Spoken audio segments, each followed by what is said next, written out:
नमस्कार प्रेक्षकांनो, ठरलं तर मग मालिकेच्या आजच्या म्हणजेच 28 फेब्रुवारीच्या भागात आपल्याला एक जबरदस्त ट्विस्ट पाहायला मिळणार आहे. पण त्याआधी जर तुम्ही माझ्या चॅनलवर नवीन असाल तर चॅनलला प्लीज सबस्क्राईब करा. तर प्रेक्षकांनो, आता आपण बघणार आहोत की आता सायली देवाकडे प्रार्थना करत असते की माझ्या मधुभाऊंनी खूप हाल सहन केलेत. जर हा अथर्व विचारे सापडला नाही ना तर साक्षी खरं बोलते असंच कोर्टाला वाटेल आणि मधुभाऊंची कधीच सुटका होणार नाही. आता तूच दाखवून दे की वाईटावर कायम चांगुलपणाच मात करतो. तर आता सायली ही अर्जुनला अथर्व विचारेबद्दलची माहिती शोधण्यासाठी मदत करत असते. तर इथे दुसरीकडे प्रिया ही अश्विनकडे त्याच्या हॉस्पिटलमध्ये त्याला भेटायला आलेली असते. ती तिचं नाटक चालूच ठेवत असते. त्याला म्हणत असते, त्याला स्वतःच्या जाळ्यात ओढण्याचा प्रयत्न करत असते. खूपच इमोशनल होऊन सांगत असते की मी खूप एकटी पडले आहे अश्विन, मला समजून घेणारं कोणी नाही आहे. माझी आईसुद्धा माझ्यासोबत नाही आहे. लग्नात तिने काय केलं बघितलंसच ना तू. त्यावर आता अश्विनही तिला शांत करण्याचा प्रयत्न करतो. तो उठून तिच्या जवळ जातो व म्हणतो, मी सायकॅट्रिस्ट नसलो ना तरी मला थोडंफार कळतं आणि हे जे काही झालं आहे त्यात तुझा काही एक दोष नाही आहे. दादामुळेच तुझ्यात एवढा राग आला आहे व तो राग कोणावरही निघतोय. तो तिला हसवण्याचा प्रयत्न करत असतो. तो तिला म्हणतो, तू असताना खूप छान दिसतेस असं सांगत असतो. तो म्हणतो, तुला कधीही काहीही शेअर करावंसं वाटलं ना तर माझ्याशी बिनधास्त कर. अगं मित्र असतातच यासाठी. तर आता तो तिला म्हणतो की आपल्याला ही फ्रेंडशिपची सुरुवात म्हणून महाशिवरात्रीच्या पूजेला आमच्या घरात येतेस ना. तर ती म्हणते, नको, मी मागे पण एकदा आईबरोबर घरी येऊन गेले. अशी सारखी येत राहिले तर सर्वांना नाही आवडणार. तर आता अश्विन तिला येण्यासाठी खूपच आग्रह करतो. तेव्हा ती म्हणते, बरं तू इतका आग्रह करतोयस तर येईन मी, असं ती म्हणते. ते दोघेही आता हसू लागतात. तर आता सुभेदारांच्या घरी महाशिवरात्रीची पूजा करायला गुरुजी आलेले असतात. सगळी तयारी झालेली असते.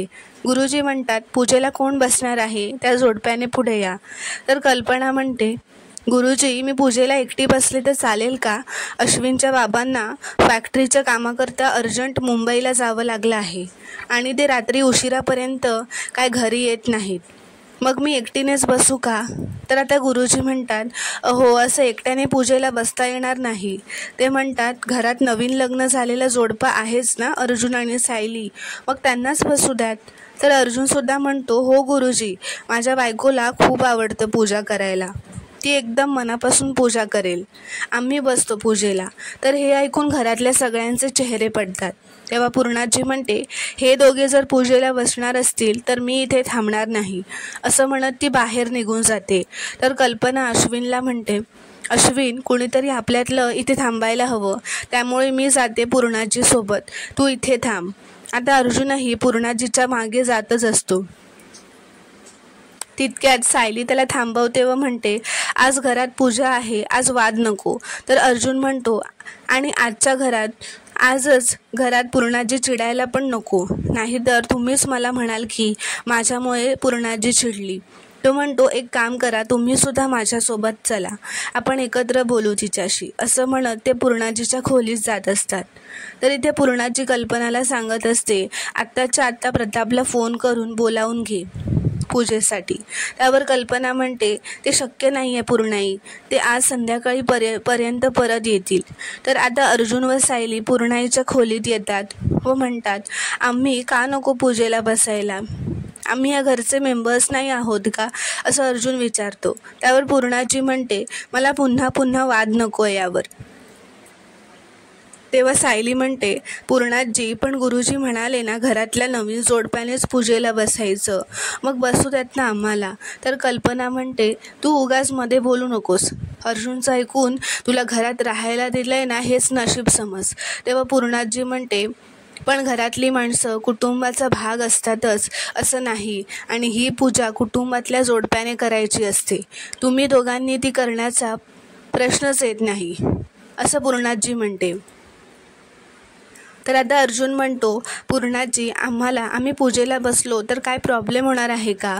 तर कल्पना व पूर्णाजी एकमेकांकडे बघू लागतात. तर इथे गुरुजी हे सगळ्यांवर चिडलेले असतात. ते अश्विनला विचारतात, अहो अजून किती वेळ लागणार आहे? अशी पूजा चालू होताना घरातल्या मोठ्यांनी निघून जायला नको होतं. हा अपमान आहे. अश्विन त्यांना थांबवण्याचा प्रयत्न करत असतो. तो म्हणतो, गुरुजी थोडा वेळ थांबा प्लीज, ते येतीलच इतक्यात. तर गुरुजी म्हणतात, मला दुसऱ्या ठिकाणी ही पूजा सांगायला जायचं आहे आणि घरातल्या मोठ्यांकडून मला हे अपेक्षितच नव्हतं. तर आता अश्विन पूर्णाजीच्या खोलीत धावतच येतो तिला सांगायला की पूर्णाजी, गुरुजी चिडलेत आणि घरातलं जोडपं जर पूजेला बसणार नसेल तर ते निघून जातील असं म्हणतायत. तर आता अर्जुन म्हणतो, बघ पूर्णाजी, गुरुजी पण निघून जातील हा, त्यापेक्षा आम्ही बसतो पूजेला. तर कल्पना पूर्णाजीला म्हणते, पूर्णाई आजच्या दिवशी हे वाद नको, आपण यांना बसू देऊयात पूजेला. असं म्हणत आता सगळे पुन्हा हॉलमध्ये पूजेसाठी येतात. तर आता गुरुजी पूर्णाजीला विचारतात, मग काय ठरवलंय तुम्ही, कोण बसणार आहे पूजेला? तर अर्जुन जोरातच ओरडत म्हणतो, हो आम्ही बसणार आहोत दोघं पूजेला. असं म्हणत आता ते दोघेही पूजेला बसतात. तर आता दोघांचीही पूजा करून होते. गुरुजी म्हणतात, पूजा संपन्न झाली, आता सगळ्यांनी पाया पडून घ्या. तितक्यातच घरात सगळे पाहुणे पूजेचे दर्शन घ्यायला येत असतात. तर आता अर्जुन सायलीला म्हणतो, तुम्ही इथे गेस्टला बघा, मी जरा वर जाऊन अथर्व विचारेचे पेपर्स बघून येतो. तर इथे अर्जुन वर येऊन सगळे पेपर्स चेक करत असतो. अथर्व विचारेची माहिती शोधण्याचा प्रयत्न करत असतो. तो त्याचे आधार कार्ड वगैरे सगळे कागदपत्र बघत असतो आणि सायली इथे सगळ्या पाहुण्यांचं स्वागत करत असते, त्यांना भेटत असते. तर आता अथर्व विचारे हे सुभेदारांच्या घरात येतात. तो पूजेच्या दर्शनाला झालेला असतो. तो येताच सगळ्यांना घरातल्यांना भेटत असतो. ते सायली बघते. सायली अथर्व विचारेला बघताच खूप आश्चर्यचकित होते. तिला अर्जुनने सांगितलेल्या सर्व गोष्टी अथर्व विचारेबद्दलच्या आठवू लागतात. तर आता सायली अथर्व विचारेकडे बघतच खूप शॉक होऊन मनात म्हणते, अथर्व विचारे हा जिवंत आहे?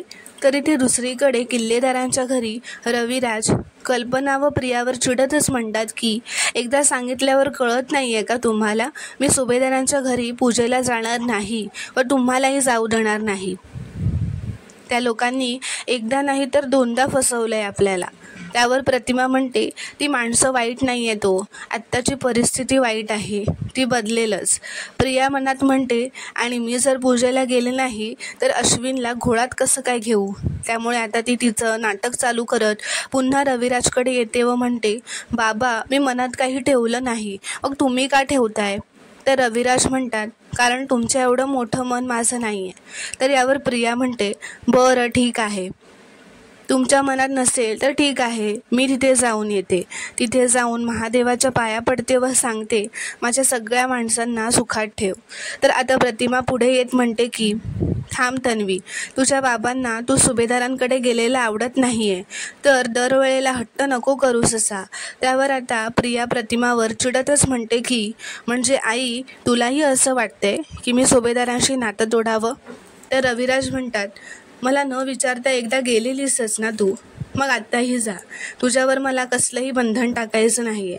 तुझा चेहरा बघून जरी त्यांना अपराधी वाटलं तरी पण मला बस झालं. तर आता हे ऐकून प्रिया मनातच खूप खुश होते व म्हणते, माझा खोटा बाप माझी अशीच साथ देत राहिला ना तर माझा प्लॅन लवकरच सक्सेसफुल होईल. ती रविराजला म्हणते, थँक्यू बाबा, खरंच थँक्यू. ती प्रतिमाला रागातच विचारते, आता तरी जाऊयात नाही, मी आवरून येते, असं म्हणत ती तिथून निघून जाते. तर इथे दुसरीकडे सुभेदारांच्या घरी सायली मात्र अजून कन्फ्यूजच असते व विचार करत असते की हा खरंच अथर्व विचारे आहे का की वेगळाच आहे? चेहरा तर अगदी फोटोतल्यासारखाच दिसतोय. ती म्हणत असते, हा अथर्व विचारे असला ना तर महादेवा तुझी खूप कृपा झाली. आता सायली अथर्व विचारेशी बोलायला जाते. अथर्व विचारे तिला नमस्कार करतो, म्हणतो, पूजा खूपच छान झाली. तर सायली विचारते, तुमचं नाव काय? तर तो म्हणतो, मी अथर्व विचारे, मी अन्नपूर्णा ट्रस्टमध्ये व्हॉलेंटियर म्हणून काम करतो. हे ऐकून सायली आता खूपच शॉक होते. तो म्हणतो, चला मी निघतो आता. तर ती म्हणते, नको थांबा, असं ती घाबरतच पटकन जोरात म्हणते, मी माझ्या मिस्टरांना बोलावते. तर तो म्हणतो, तुमचे मिस्टर ओळखतात का मला? तर ती म्हणते, ती जरा अडखळतच म्हणते, कारण ती घाबरलेली असते की हो त्यांना तुम्हाला भेटून आनंद होईल असं म्हणत ती त्याला बसायला सांगते व म्हणते मी 2 मिनिटातच आले, त्यांना बोलावून घेऊन येते. असं म्हणत ती जोरातच धावत वर जाते तिच्या खोलीत व अर्जुनला म्हणते, अहो लवकर खाली चला, मला तुम्हाला काहीतरी महत्त्वाचं दाखवायचं आहे. ते आपल्या कामाचंच आहे. तर आता अर्जुन तिच्यासोबत खाली जातो. सायली व अर्जुन त्या अथर्व विचारेच्या मागे उभे राहतात. तो एका टेबलावर बसलेला असतो.